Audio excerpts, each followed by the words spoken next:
Hey everyone, it's Norm Farrar, aka the Beard Guy here, and welcome to another Lunch with Norm, the Amazon FBA and e-commerce podcast. Lunch with Norm. Lunch with Norm. Lunch with Norm. All right, so today we have a first-time guest. I know of Joe Zalta, who's coming over from Riverbend Consulting. He's the co-founder and co-owner, and he's going to drop a ton of knowledge on D2C and retail. So if you're interested in that, this is a topic that a lot of people don't really talk about, especially the retail side. We're going to be learning a lot more about that today. But before we get to it, Kels, where are you? Hello. And hey, Manny. Happy Friday. Yeah, welcome to the show, Friday, Manny. Sir. Yeah. If let us know what you guys have planned for this weekend in the comment section. We'd love to know. Also, where you're watching from. So let's just kind of jump into it. Of course, smash those like buttons. If you are looking for the full episodes or any highlights, you can always go to our YouTube channel, Norman Farrar. I think we're just over that 900, or we're getting close to 900 subscribers. So I'd really appreciate it if you guys can get us up there a little bit. And let's see, we also there's a fantastic charity event happening right now. Yeah. Not happening right Megla. now, but yeah, so this is from Megla. It is like an 8-hour charity sing-a-thon. It's a fundraiser for COVID-19 relief in India. So I'll put the link in the comments description, in the comments, and yeah. Yeah, so, just to touch on that a bit more. So it's for underprivileged children in India, suffering with what's happening over there. I mean, I'm sure everybody saw the news. India's getting hit just incredibly hard right now. And Megla's put together this incredible charity. So check it out. Donate it if you can. It's for a worthy cause. All right. So yesterday, and I don't want a big intro here. I want to get right into this because it's going to be pretty cool. And we have a cutoff time. But we had an incredible clubhouse room. So I'm happy to say that we're part of the largest clubhouse community with over 500,000 members. I have a room called Ecom Weekly, learn to sell on Amazon, learn to sell online. And we cover all sorts of topics. So Afalabi was on there yesterday, and we just talked about all sorts of stuff. But anyways, we had a great turnout. If you're interested in this, please check out Clubhouse at Thursdays at 1 o'clock. It's our weekly schedule. Hopefully we can bring in another room or two, but it's fantastic. So it's not the same old where you'll see 25 people on stage. It's one topic with one or two people talking about whatever topic is cool for that day. All right, so don't want to spend too much time on that.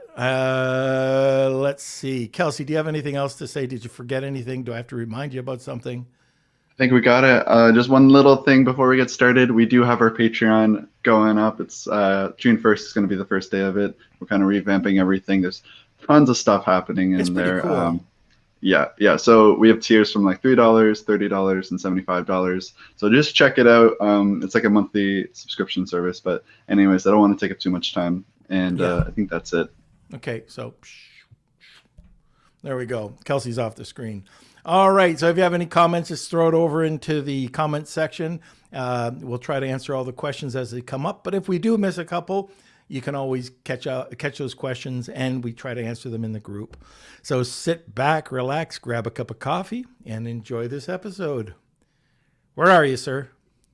I'm right here. Hey, how are you, Joe? I'm doing good. Thanks for having me, Norm. Hey, good. It's good to meet you.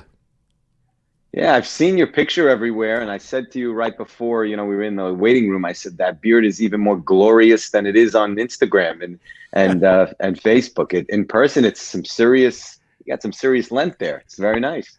Yeah, no, it's a weave, like I said. It might inspire me. The next time you see me, I might go here. I might go All that right. length. Okay, I'm gonna leave you to it. I want to see a beard the next time, at least a goatee. No, that I can do for you. All right, good. Hey, in case people don't know who you are, and Riverbend, you've been around forever. Tell us a little bit about it. Sure. So Riverbend was a company that my partner Leslie Hensel and I started about 4 years ago. I was an Amazon seller at the time, still am Amazon seller, and my account was suspended. Was up all night for a month figuring out how to appeal. Couldn't get it approved. Just the same old problem that I guess most sellers have, that they just don't understand fully how to navigate seller performance and all the the problems that they bring. And I was introduced to Leslie. And Leslie's an amazing person, amazing woman, and she's very bright, obviously. And she was able to solve my problem within a day.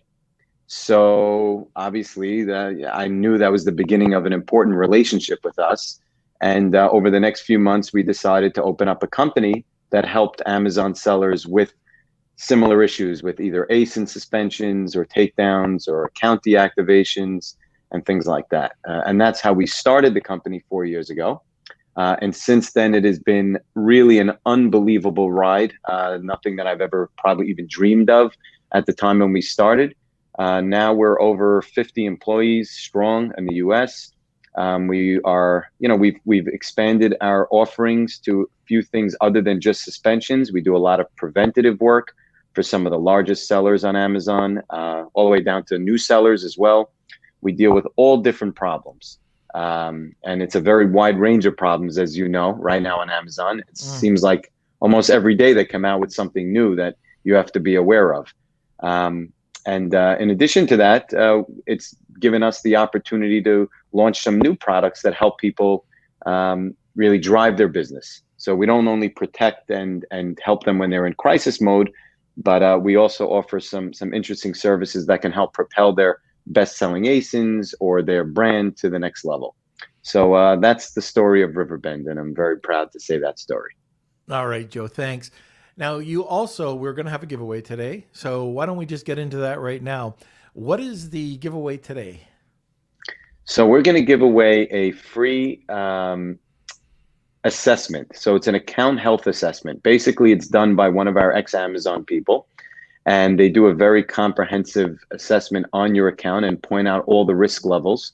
And that has about a $500 value, that if someone were to come into Riverbend and ask for it, we would charge $500. So because you were gracious enough to have me today, we'll offer it for free. In addition to that, we'll also give 1 free month of reimbursement service, which means we do a full audit of the account and submit cases to get you reimbursed for fees that Amazon owes you.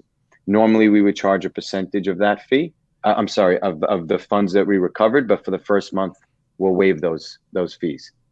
Very good. And for people that don't know about the reimbursement fees, that could be, before it used to be a real gold mine because it went back so far. Now, it's limited, but it's found money.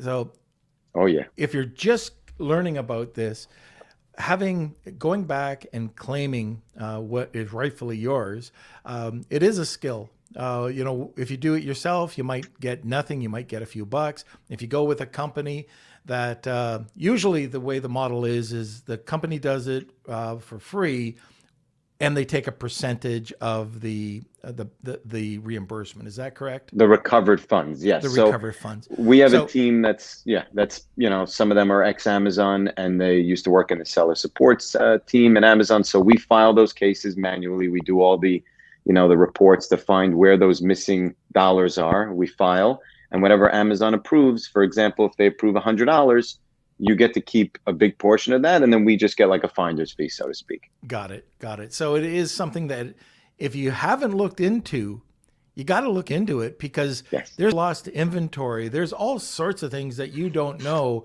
that Amazon might owe you money for. So check it out. And what a great giveaway. So if you're interested in this, hashtag Wheel of Kelsey. If you want to enter twice, the best way to do it is tag 2 people, and we'll get you in there twice. So let's get to our topic today, and that's really direct to consumer and retail. Mm-hmm. How do you identify a good product to take to bricks and mortar? So my background, before actually I got into Amazon, for about 10 years, I was in the wholesale and manufacturing space. So I used to sell and merchandise and, be in all those meetings with Macy's and Bloomingdale's and TJ Maxx and Burlington and all those guys. And, with all that experience, it definitely taught me what type of products that buyers are looking for, and what type of brands they're looking for. And, being in e-com for the last 4 or 5 years, I started to say, you know what, I don't want to fully, walk away from that whole business. It was a fun business. I mean, I like e-commerce much better, as most people probably do. There's much more control, and you're going direct to the consumer. So there's sometimes more built-in margins, but there's still some big opportunities. So we actually, we partnered with a friend of mine who has a sales agency, and he's done over $100 million in retail business. And we actually started to bring him the best products from our client base. So if we are working with a seller that has the #1 bestseller in a specific category, I don't know, an umbrella, a massage gun, it could be anything, they would come to us, and then we would introduce them to my friend Irv. And then he would be basically reaching out to buyers, building a line, a SKU sheet, a line plan, all this different type of CADs that you need to show buyers, price sheets and everything, and trying to get that products into retail. And it's actually been really exciting, because the biggest thing that a buyer needs is validity, right? They don't want to look bad. At the end of the day, a buyer that works at TJ Maxx, Ross, Burlington, Macy's, Costco, any of them, they don't want to look bad to their boss. How do you look bad to your boss? You buy a product that doesn't sell, it sits on the shelf, and then you have to mark it down. And what does that mean? That means that at the end of the day, that person has a low margin, and that looks bad on them. So the concept is, bring something that has validity on Amazon. That's a bestseller that, at the end of the day, the end consumer likes. They've reviewed it. They think the value is right. They think the branding is right. The quality is right. The entire package. So now bringing that to retail, it cuts through all those steps of, hey, is the product going to work? Is it going to sell? Is the price right? Is the value right? Is the branding good? Does it speak to the customer? Is the packaging right to call out certain, important features? So all those things are very important to a retailer. And that's what we've tried to kind of teach and educate our Amazon sellers to say, hey, everyone has this dream of having like a section in Walmart or a section in Target, but not every product actually fits that mold. So what we've tried to do is explain to some sellers, if you have the right, if you have the right features, if your product is well packaged, if your pricing is right, if you have the reviews to back you up on Amazon, then chances are a buyer on the retail end will give you a shot, and they'll give you a test to see if their consumer likes your product.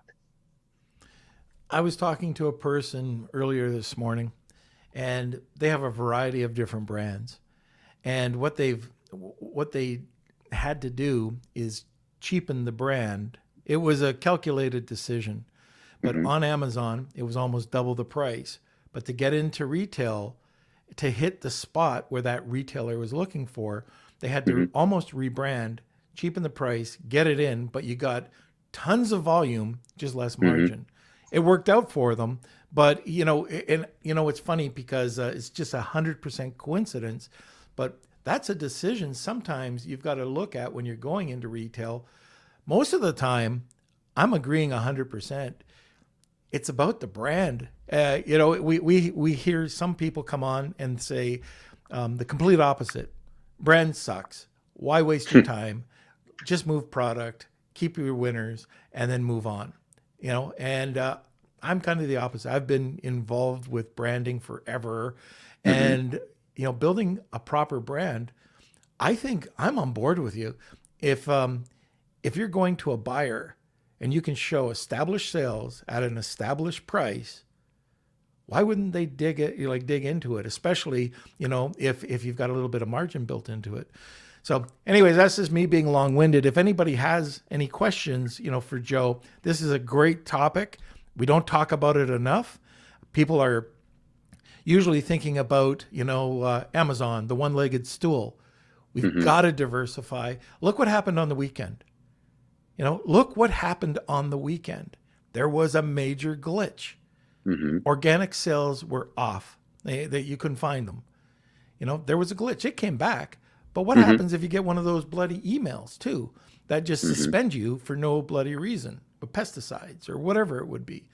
So how do we what's the first action step that a seller can do? So a lot of the people here, we've got about a third. So new sellers, medium-sized sellers, and then the expert sellers. What can we do to start the ball rolling? So I think you touched on something that's super important, Norm, is the branding factor. I know a lot of Amazon sellers are very item driven, as you should be. You need to make sure that your item is the best it can be, and they don't want to go too wide, especially private label sellers, because then you could lose focus. But the branding element is super important. So imagine you're going to a buyer and you're trying to tell a story, because at the end of the day, that's what it is, right? You're telling your story. You're selling a story. You're selling a brand. You need to be able to show a variety of products that all are cohesive, that the branding makes a lot of sense, that it's very, very visual pleasing for the category that it's in, and that would sit next to some of the top brands in the country, right? At the end of the day, on Amazon, usually what you're sitting next to is another private label seller, right? That probably has, a lot more reviews than you do, or that they started a few years prior. But especially in retail is made up of all the biggest national brands in the country. So if they have great packaging and you have subpar packaging, no one cares that your item, has 10,000 reviews on Amazon. That's not going to sell it. The selling point is the design, the packaging, and making sure that the product is visible. A lot of times on Amazon, people don't even invest in packaging at all, right? Why would you? You're just taking a picture of the product outside of the box, right? That's the main image. And then, okay, the other images you can play with. You put some lifestyle images, you put a branding shot, fine.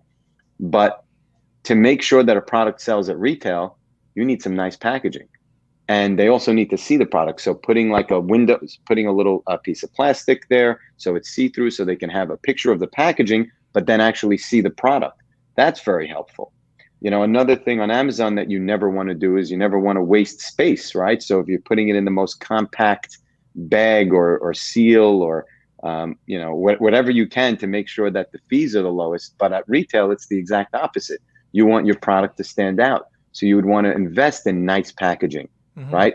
Colors, anything that you could do to really stand out on the shelf. So these are just some of the things that if you are getting in the retail mindset, it's almost like don't use your Amazon inventory. Keep your Amazon inventory for Amazon or for your e-com direct-to-consumer business. But bring in different inventory, again, same product, but different packaging for the retailers. Because whether you think it's going to happen or not, if you get an order, they're not taking your product in a plastic bag. I can tell you that much, because that's not going to sell on the floor. So that's a very important part of it. And you nailed it with branding. Branding your product and having a nice cohesive line is very important. A buyer is not going to give you an order if you have one product, because if they don't like that product, how long is the meeting going to be? 30 seconds? Yeah. They need to actually see and understand the story about the brand, why you have each product. It has to make sense. So that's a pretty important part of it. And again, not everyone is built for retail. That's what we actually tell a lot of people. Everyone wants to have a section in Walmart and Target and and Home Goods. But if it doesn't fit, it doesn't fit. So a lot of those things have to do with branding, have to do with price point, have to do with quality. A lot of those things are very important. We had Mina Elias on the podcast just about a month ago, and he had a great point. If you're getting into retail or even for product research, go to a bloody retailer. Check Yes. out, and you can ask the person, one of the staff, you can walk down a bloody aisle and see what your competition is. And, if you're way overpriced, or if your packaging isn't up to it, or if your brand's not up to it, don't think you can play the game, because the buyer's not going to bring you on board. So I love what he said. And one of the things that we'll do on an Amazon launch, which I think is important, it's all about the, and I don't want to say, the buyer's journey, but it is about, your experience. So I'll go out and I'll buy, let's say that I'm buying soap. So I sell soap.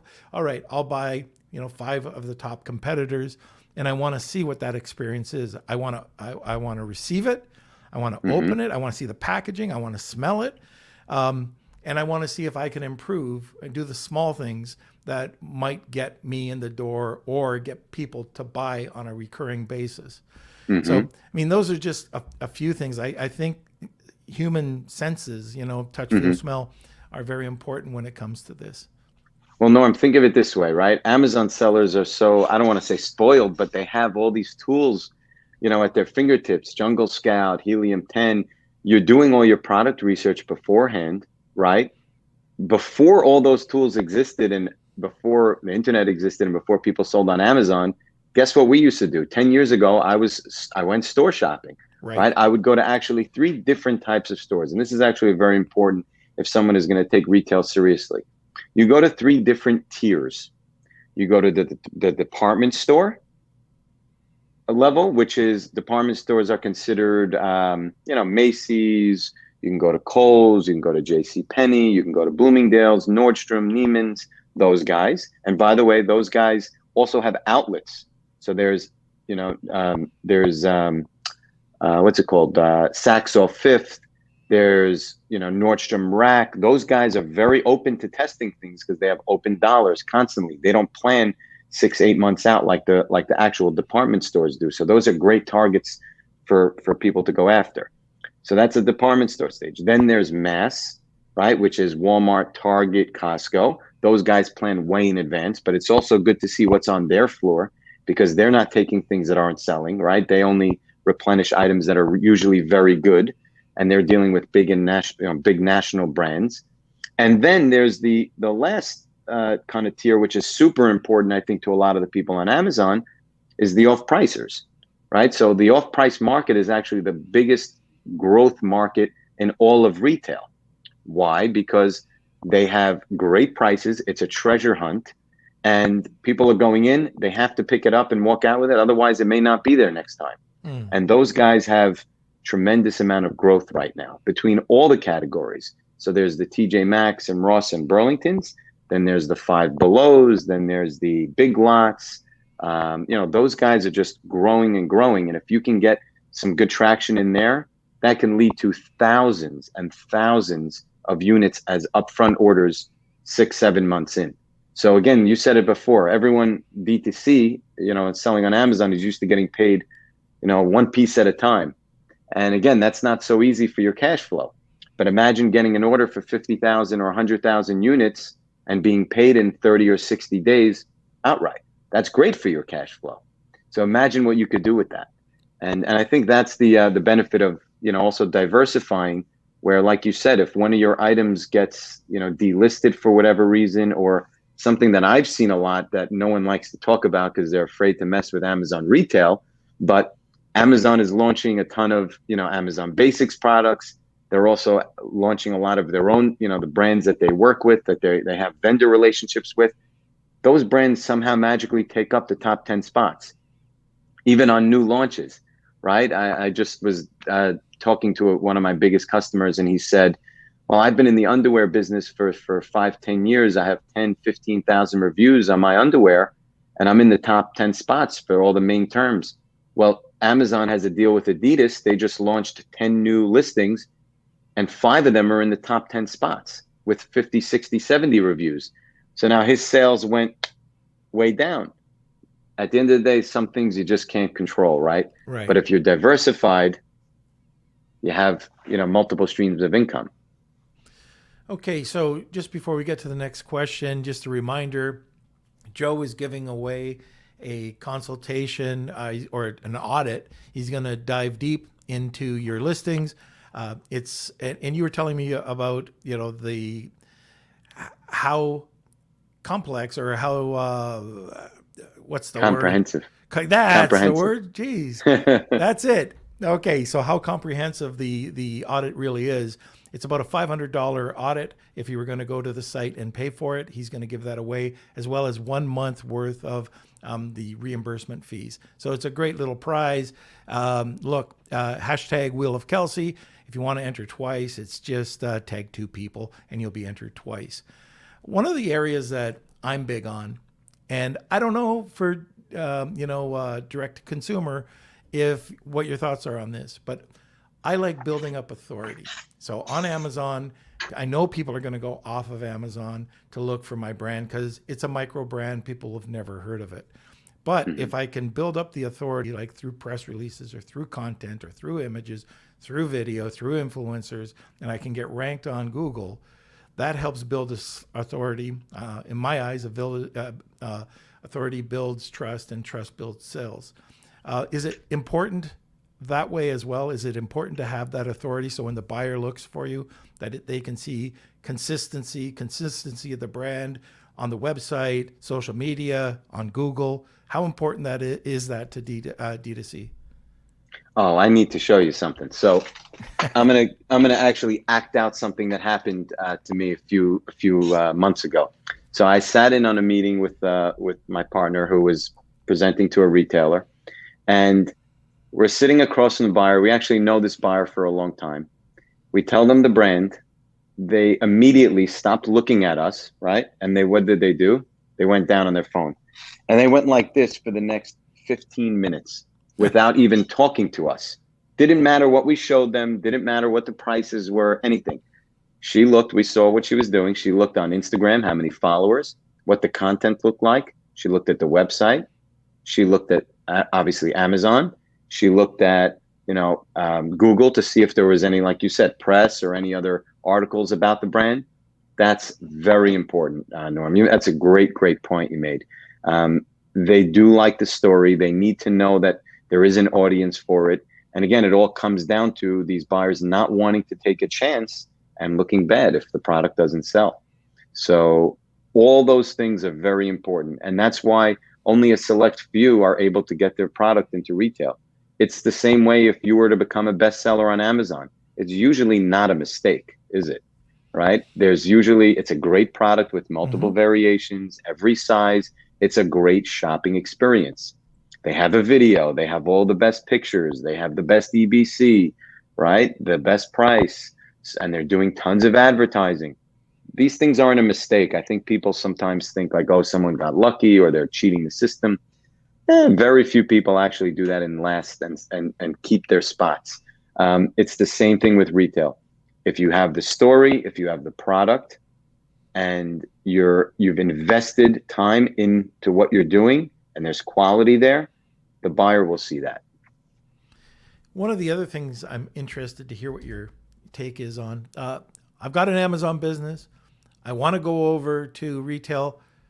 What effect could like taking an Amazon product, putting it onto retail, or vice versa, how could that affect my product? Or my great sales? Question. Sorry. Yes, sales. A lot of people ask that, right? Because what's the initial thought is, well, what if someone sees my product at retail and I'm, cheaper on Amazon or less expensive, back and forth. So here's what we've seen, and this is through many case studies. First of all, Amazon pricing is usually 9 out of 10 times, depending on the price point of the product, is going to be higher than it is at retail because of all the fees, right?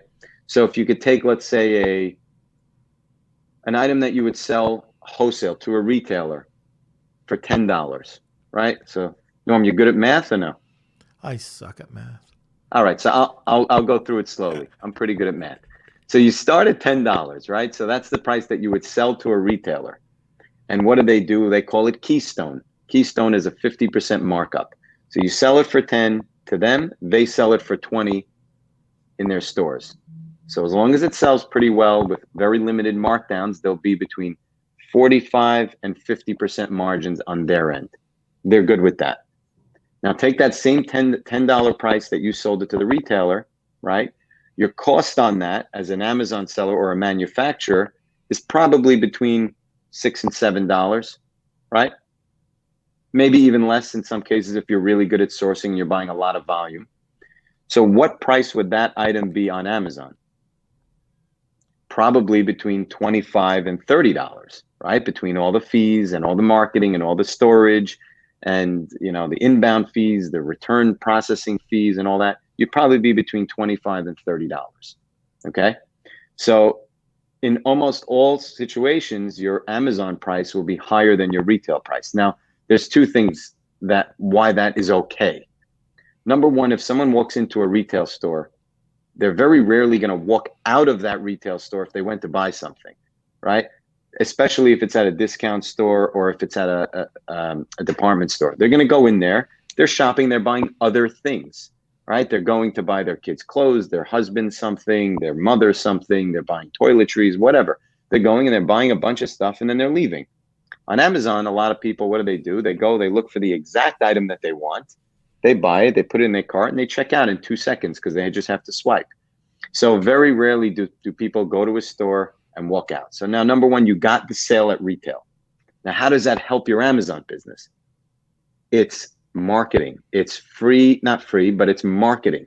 Because the next time that person wants to buy your product, if she can't get to a store, right? If it's during the week and she can only go on the weekend and she needs it again, she'll go on Amazon, she'll find the item. Even if it's more expensive, what we've seen is that it does not hold back the sale. People that shop on Amazon are paying for convenience, right? So especially if it's a reorder of something that they bought in a store, they will most likely buy it on Amazon for a few dollars more.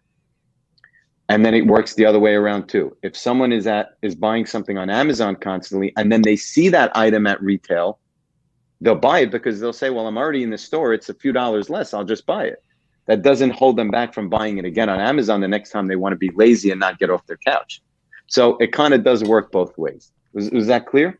That's clear. And that also brings up a really great point for PPC and just making sure that you are not only looking for sales when you're doing your PPC on Amazon, but you're surrounding your competitors. You know, if you do get sponsored brands, if you can get the display, if you do get the PPC, like, just kill it. It's a psychological thing. Building your brand awareness. This is where it might not be an Amazon sale, but you know, you've got these 7 touch points, right? Humans just have to see it. It's got to be drilled into their head. Then when they do go shopping, oh, there's that brand.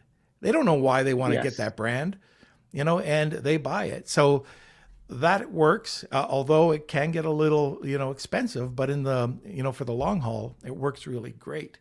I got a question about, and by the way, if you do have questions, we're going to get to them in just a few minutes. So just make sure you get them in. We've got a limited time today. We've got to get Joe going at around 12:55. So make sure you get your questions in so we can answer them. How do we go about getting into retail? If we don't go to a company, how can you manually do this? So it's a little difficult, not going to lie, but there are ways. So depending on the product or the product category, it really differs. I would say if you're in the food or anything that could be sold to a grocery, that's probably I don't want to say the easiest because nothing is easy, right? But it's probably a way that you can get in because they have local and regional chains. When you're trying to get into a national chain, you only have one buyer, right? So there's one buyer that buys for that category for the entire national chain. So if you're dealing with a TJ Maxx or a Burlington or a Kohl's or a JCPenney, they have one buyer for your category. And if you don't get in touch with that one buyer, or if they don't like your product, you're out, right? You don't get in. But with a lot of these regional grocery stores, there's like a sea of them. And depending on where you live, you can go and you can make some calls or go on LinkedIn and find out who the buyer is for that regional store, and you can pitch them. And a lot of them do like to give the local companies the business. So I would say that's like a good first step. And if you do have some success there, then again, there aren't tons of these companies out there. That's kind of why we partnered with my friend, which is called Project Retail. If anyone wants to look at the website, we're very selective, obviously, on who we take. It has to make sense for everybody. But then you could find either a sales agency, or there are brokers that work directly with certain retailers, which is interesting. So there are people that are just specialists at Kohl's sales, right? So if you want to get into Kohl's, you hire them. They have good enough relationships with with the retailers in certain categories, and they get you a meeting. And you might have to pay a percentage of the sale for that, but again, you're getting in front of a buyer that you would have normally not been able to get into, in front of. So again, doing it yourself is difficult, mainly because you never really want. We preach this. We don't want an Amazon seller or an e-commerce seller to take their focus away from D2C. The reason for that is twofold. One, the growth at what's going on right now over the last 2-3 years has been, for most people, close to 100%. Okay? You don't want to walk away from that business, or you don't want to not excel at that business. The other reason is, at the end of the day, your margins will always be highest going direct to consumer rather than selling to retail. And you're also building your brand with a loyal following. If you have loyal customers, your end consumer is a loyal customer, they're going to come back to you. With a retailer, whatever product they put out in that category, the consumer doesn't really care, right? If it's interchangeable, if you can't ship this month, someone else ships that month, it doesn't matter. They're going to pick up whatever's in the store. So at the end of the day, we don't like people moving and shifting their time away from their direct-to-consumer business. It should really be an addition to. It should be something that they invest in, that they either have someone that manages it for them in-house, or that they work with someone, external. But I think it's a huge mistake if you shift your focus and say, hey, I'm going to split my day, 50-50 or 80-20, and I'm going to shift over and manage my wholesale business. Because for a few reasons, other than just the obvious of potentially losing your D2C business, but it also takes a lot of time. Right? On Amazon, there's instant gratification. You put up your product, it sells, great. You made some money right away. With wholesale, it could take 3, 4, 5 months until you get a meeting. And there's a lot of follow-up. And then also, when you do get that meeting, you have to prepare. You have to put a whole presentation together. Make sense of it. The packaging has to be right. And then when you get the order, you have to produce it in a time frame that is agreeable for, from the buyer's end. So there's so many steps there. That, again, I think trying to do both is a very dangerous thing. I think it's something that you either invest in internally and you bring in someone that can manage it, or you find someone that's a professional that does it as as their livelihood. I can tell you firsthand experience with my family's company. We've dealt with a lot of retail, and get distributors, pay the commission, get the distributors who know the buyers. It's worth the money. One last question before we get into the questions, and just like real quick, couple bullets. What are the benefits? What can you expect from retail? So the benefits is, we touched on this, the brand awareness of your product. I mean, there's 200 million Amazon shoppers. A lot of them also are in the stores a lot. So if they see your product, they pick it up, they're going to buy it on Amazon at some point. So that's huge. The growth of your buying power will also be very beneficial. So if your product is selling pretty well on Amazon and you sell 5,000 units a month or 3,000 units a month, and you're giving your supplier, 2-3 months worth of a stock buy, okay, it's a nice size order, 12, 15,000 units, that's nice. But if you get a TJ Maxx order or a home goods order, and they give you 50,000 units or 100,000 units, and then you pair that with your Amazon buy, look how much more powerful you are to that factory. Look how much more leverage you have to demand better pricing, better rates, quicker shipping. So you become much more important to your supplier. And then the obvious one is also, just expanding and diversifying your revenue streams. So at the end of the day, we all know this, that unfortunately I'm in the business of suspensions. I've seen it happen like that, where, you have to pay your suppliers, you have to pay your employees. But if you only have income coming in from Amazon, that can that can stop at any minute, unfortunately. I mean, we're good at what we do. We'll get you back on, but it may take some time depending on Right. what you did. So you never really want to be stuck to a point where you can't pay your people or you can't pay your suppliers. So Okay. diversification, yeah. All right, Kel, so let's get into some of these questions. I think there's a bunch. Can't read We're any gonna of have them, to but it looks do like some there's a speed bunch. ones. Okay. Okay, so let's go through this. Haznet. On Amazon, you can convince a customer to buy and stay with your brand, with your copy, A+ content, etc. Really important for products positioned as premium and high quality in Walmart. It's just another product on the shelf. What's your view on this? So it says really important for products positioned as premium and high quality in Walmart. It's just And another then in product on the Walmart. shelf. Yeah. So if I'm reading this correctly, are they saying what would make it different or stand out on a Walmart shelf? That's how I'm reading it, is that you've got the copy on a listing. You Mhm. don't have that available to you when you're walking down an aisle. Got it. So there are a few things that you could do depending if you are going to get into Walmart. So at times they will give you the opportunity to make your own display. And that's something that you could use to draw attention to your product. And then something else we spoke about, which is always, I think, the most important thing at retail, that's the biggest difference to Amazon, is your actual packaging of the product. Do not cheap out on the packaging. If you need to put a little window to see the product, but also have call outs of key features on the packaging, do it right. Make sure your logo is big enough. Make sure your packaging is colorful enough, but also shop your competitors to make sure that it doesn't look exactly the same, because some of those guys have much more brand recognition and their price will be better and they'll get the sale. You need to make sure that it's almost like merchandising, right? If you see your 3 or 4 competitors, you don't want to make something that looks exactly like theirs. You want to make it elevated, make it better, make the call outs better, make the window better to see the product clearly. Those are very important parts of retail that people don't always think of on Amazon, because the main image is just of the product.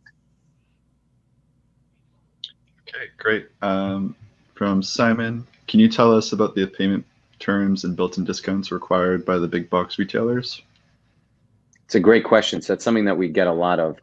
So each retailer does vary, but for most of the discounters, it's a 60-day terms. So that means that the day that you ship the order and that you invoice the order, they will pay you in full in 60 days. So you have to have that type of leeway with either your supplier that they may give you those terms, or you have to have the cash to cover yourself by the time they pay you. There are options with some of these bigger retailers like Nordstrom Rack and Burlington and TJ's where you can give up a few points, right? So you can go to their billing department and say, hey, I'll give you a 2% discount on this order, but I need to be paid in 15 days. And most of the time they will do it. So that's something that, again, if you have the built-in margin and you're willing to give up a point or 2 or 3, I think it's usually a point or 2, they will pay you early. And most of the off-pricers, they are factor approved, so they do have good finances. Some of the other guys, not so much. So you have to check out. You don't want to take an order from someone that's, filed Chapter 11 and that you may never get paid on. And I was going to say that it doesn't have to be a cash flow drain. At worst, you can go to a good factoring company and they can help finance it. Well, not finance it. They'll take care of it for you. Well, it's called PO financing. So if you actually have a PO from a retailer, you can go to a factor. They'll front you the money up front for 2 or 3 percentage points. They'll give you the money to produce the order. Okay, so we're running pretty close to the time. Maybe one more, and then if anyone needs answers, we can have them post in the group. Okay. I think. All right. So this is from Angela, I believe. We need help with retail packaging. Is clamshell still acceptable, or is it now seen as environmentally unfriendly? So, interesting. Some retailers will care about that. Some retailers won't. If you need help with retail packaging, I would definitely go online and look for some companies that specialize in it. They do have, depending on the company that you find, they will usually have experience in your category. and probably on some feedback from buyers that will give you the right direction. You really only get one chance at that. You don't really want to take you don't want to take a chance at putting your product out and the retail packaging is not really what it needs to be. So I've said this before, the same way you invest in copy, in videos, in content for Amazon, you really need to invest in the right packaging for retail. So also know your demographic, right? Yeah, know your demographic, correct. Know your regions. Yes, very important. If anyone is interested, they could reach out to me after and I can connect them with some companies that we've used in our project retail space. So yeah, be happy to make those connections for you. Great. Kels, why don't we do one more? One more? Okay. Let's see, from Rosalind. What's your threshold thought or priority when establishing a new brand so it appeals to customers and retailers? In other words, if I'm assembling the ingredient in a new brand, what must be included and what should be excluded? Thanks. Okay, so obviously there's a ton of research that you could do on Amazon to really identify the niche market that you want to go after. If you're thinking of it in a two-pronged approach of, hey, I want to build a great Amazon brand, but at the same time, simultaneously, I know I want to go into retail, do the same research up front on the retail end. If it's a beauty product, go into Sephora, go into Walgreens, see what's on their shelves. There's definitely, because it sounds like ingredients, like it might be something that's topical, definitely go towards the organic and natural route. That is the hottest thing right now in the beauty and anything to do with skincare or supplements or anything like that. Organic, non-GMO, vegan, that is a very hot category. And I think it's going to get hotter on Amazon. It already is pretty popular, but it's going to get hotter on Amazon. But at retail, since those retailers have a lot more exposure to bad publicity and things like that, they definitely are always looking for things that are more eco-friendly. Okay. So before we get to the Wheel of Kelsey, Joe, how do people get a hold of you and your company? So the best way to get a hold of the company is to go to riverbendconsulting.com and they could fill out a contact form. We're actually launching our new website in a few days, so it'll be much easier to navigate and see all the different services that we have. Right now, some of them are a little hidden because we've just opened them up to some of our existing clients. But something like Project Retail, which I mentioned, will be on our new website. So if they want to learn more about it, some of the new services that we offer will be on the new website as well. So for now, they can go to riverbendconsulting.com, or if they want to reach out to me directly, they can email me at Joe, at riverbendconsulting.com. You asked for it. Okay. I'm a little afraid to give out that email, but I'll be glad to answer any questions. All right. So Joe, you've never experienced Wheel of Kelsey, have you? Nope. I'm excited. Sit back. For a treat. Here we go. Just a second. All right. It's time for the Wheel of Kelsey.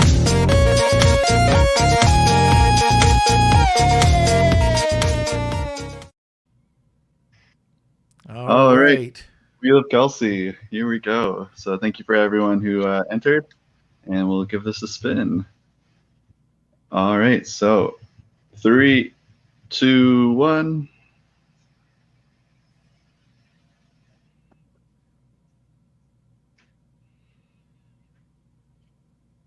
Okay, Simon.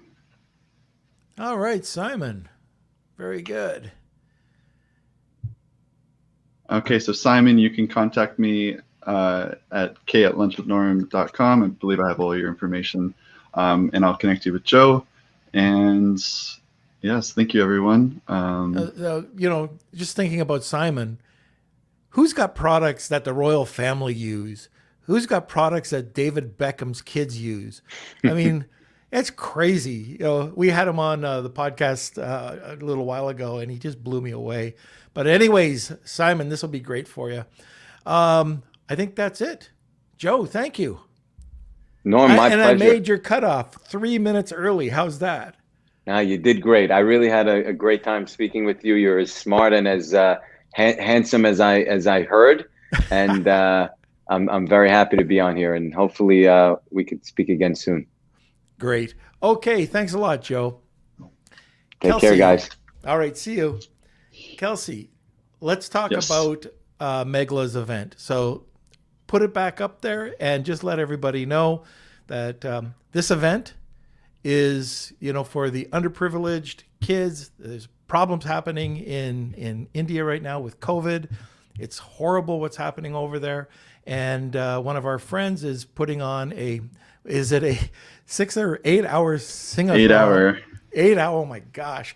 But anyways, check it out. If you do have some extra cash, please donate. It's for a really great cause. And by the way, I'm doing it. I'm putting up some cash as well because I think it's a fantastic cause. So I don't think that counts, but I just wanted to let you know that it's something that I'm going to be donating to. So please take a look at it. Other things. A little bit of before we end the show. So the Patreon thing is cool. Look, I want to make sure, because I was really concerned about this when we were going to do this. This is a free podcast. This is free content. Between this and Private Label Legion, we do tons of just content for everybody. We're not going to change that. But we thought that there'd be an opportunity where we could provide more content, more training, more of everything, in a way that, hey, we can help pay for the podcast. We got to pay Kelsey some way. He doesn't work just for, food and soda. Well, yeah, he is right now, but that's why the Patreon. We're hoping to change things. Yeah, we're hoping. We hope that he can actually buy things at one point. Maybe a fridge. That would be nice for you, Kels. Anyway, look. We're doing that. It's going to be June 1st. I think you're going to think it's awesome. I think it's awesome what Kelsey's put together, and we'll be taking a look at it. But let's see. What do you got to say? And then we'll close up.